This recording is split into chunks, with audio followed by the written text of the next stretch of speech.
Can we meet you, please? My name is Emmanuel Wachiko. I'm a recent graduate of the Department of Mechanical Engineering.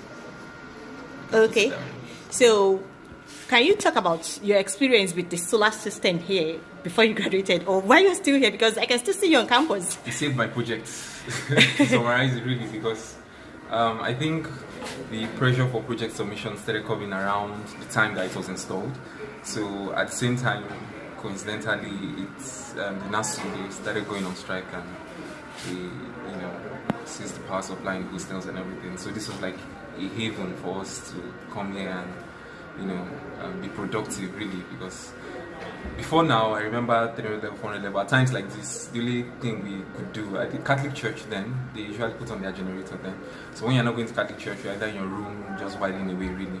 But here it's a haven, and I think when you were interviewing, you saw people from medicine and surgery, people from all, like the whole University of Ibadan knows the Department of Mechanical Engineering because of our solar system now.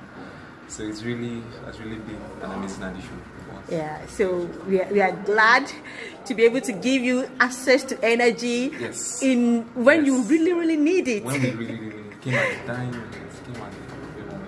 Okay, so thank you for giving us or talking about your experience with the use of solar energy in the Department of Mechanical Engineering, University of Ibadan.